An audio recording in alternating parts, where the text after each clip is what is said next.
Okay, policy number 2. Um,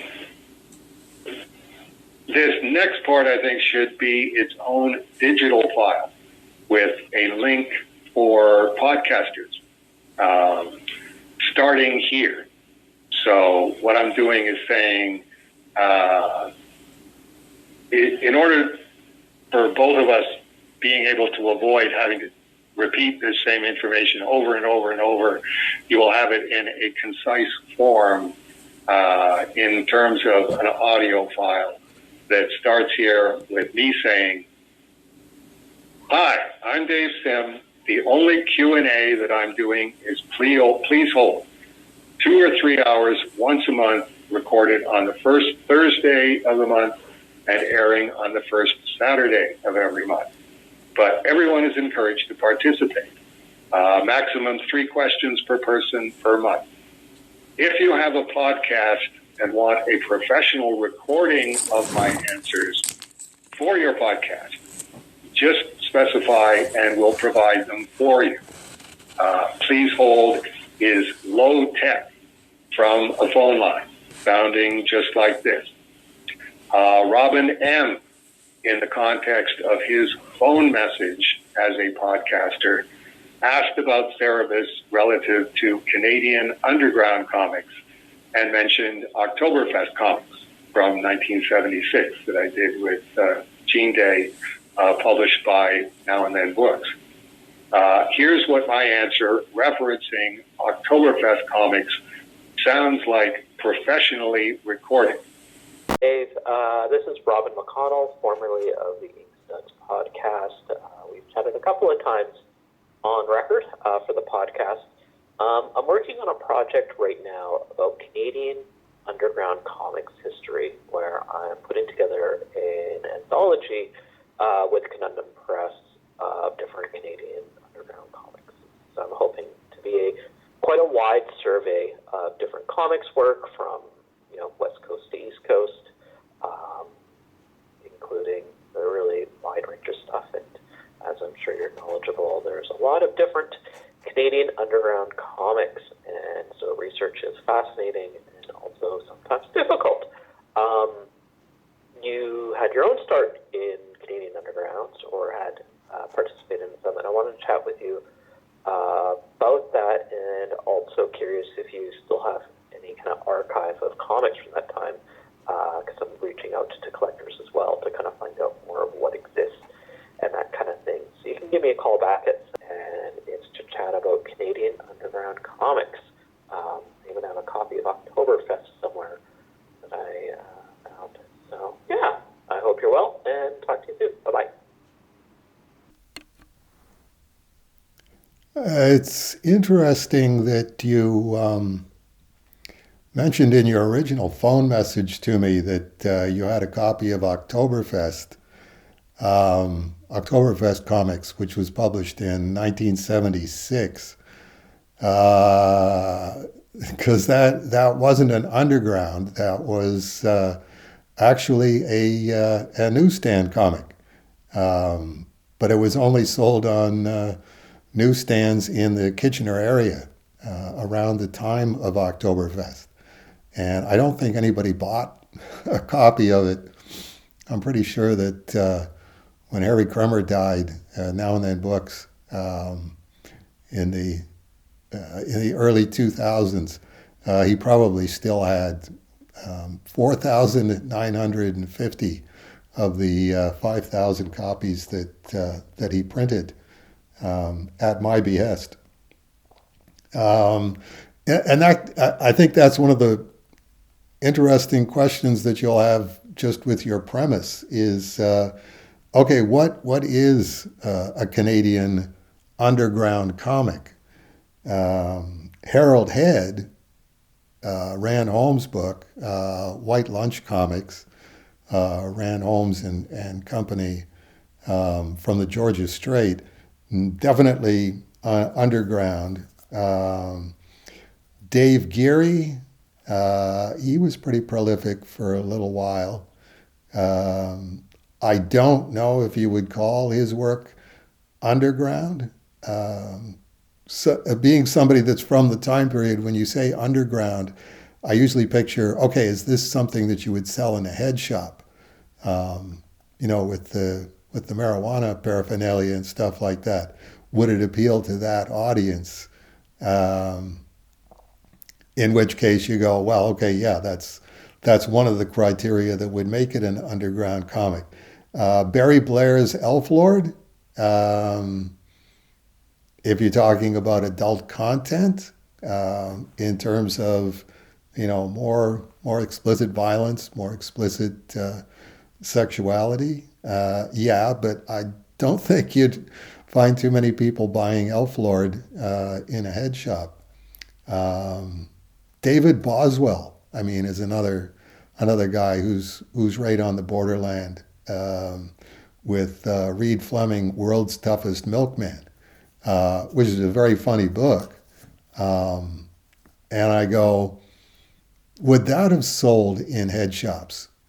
Probably, but I think by that time it was selling more copies in comic book stores, which is where you get into is this overground? Is this ground level, which was the term that Mike Friedrich came up with for Star Reach? Is this overground? Is this indie? Just flipping through Canuck Comics from 1986, John Bell's book that he edited, A Guide to Comic Books Published in Canada. Okay, well, he's got Journey in there, and it's like, yes, Journey was published by Aardvark Vanaheim in Canada, but it was written and drawn by William Messner Loebs in Michigan. Same thing with Neil the Horse. I mean, Arn Saba was in Toronto, but Arn Saba was also in Los Angeles, and Arn Saba was also in Vancouver. His work was published in Canada, and then by Aardvark Vanaheim, and then Renegade Press, Denny's company, took it over, and Denny moved to California. So I'm not sure that even all of the books that are listed in Canuck Comics as being published in Canada were necessarily published in Canada. So it's I don't envy you trying to support your premise. Just looking through the Canuck Comics square-bound book, and it's like whiplash. Going from a Zeller's giveaway from 1950 to White Lunch Comics and Harold Head Comics, and going, yeah, they're all Canadian comic books, and most of them published like 3 or 4 issues, and then went the way of all flesh. So good. I would say good luck with your premise per se of looking at Canadian underground comics, and what criteria are you using to distinguish between underground comics and ground level comics and indie comics. And at this point, you're going to insert a recording, which you should have gotten from Rolly, that I recorded on the professional recording device that George Gatzis recommended that I get when I was doing the iSociety audio digital. And everybody listening to this will then be able to hear, oh, okay, that's what Please Hold sounds like. This is what you will get if you are a podcaster. I will just have that device sitting here while we're doing Please Hold for Dave Sim, and you'll be recording what I'm saying, and I'll be recording what I'm saying, and that gets emailed separately. This is again one of those. I'm trying to fix the problem. I don't know if this is going to fix the problem, but it isn't working so far with podcasters who do contact me. telling them to contact you, where I'm saying, the only question and answer I do is please hold for Dave Sim, but everybody's welcome to participate. Just, are you sitting at your computer? Type in a moment of service, Blogspot. It'll take you right there. That's the guy that you want to talk to, communicate with. It's Matt Dow, and he'll set you up on this. So the fact that isn't working, it's like instead, I'm hoping we can try you contacting them. I give you their name and their phone number, and you basically call and say, Dave Sim gave me your phone number. Give me your email address, and I'll email you the specs for podcast questionnaires. In this case, I also had Rolly send you Robin M's phone message. So in this case, you'll have Robin M's phone message, which has his phone number on it. You can call him and tell him he already has one answer, and telling him the deadline for questions for the January 2025 please hold, which is December 31st. It probably won't happen, but as far as I'm concerned, this is meeting comic book field podcasters more than halfway. I answer all questions. I'm available once a month. You have nothing to complain about Dave Sim being in his ivory tower or being a complete recluse or impossible to contact. But this is the only opening that I'm giving you. Are you all right with the Matt Dow hammock role on that one? Well, that's just, I want it stated publicly, the only quote-unquote gatekeeping I do with questions is if I forget them, they don't go up. So, if you send an email, 99% of the time, I don't lose anything. It's there. It's always there. I don't have a problem. It's like the Facebook group where someone will ask a question or ask a question in a comment on something else, and I go, oh yeah, that thing, and then, when I go to find it, it's not there, and it's like, well, if it was really important, they would have emailed it. I make a point of telling everybody, email, here's the email, it's not a secret, you can send anything.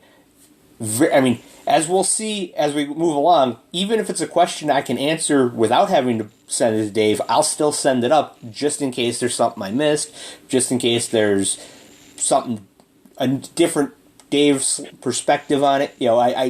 There is no, well, I sent something to Matt and he didn't send it up. No, I'm pretty good on everything goes up. The only times when it doesn't go up is if it's something that we've covered before, and we've covered extensively before, where I can send a link of, hey, here's the answer to your question. Right. I usually mention it, like last month with Steve and Joe Matt. I mentioned of, hey, we talked about this, here's where we talked about it, but just so Dave knows, this was something like somebody asked. Right.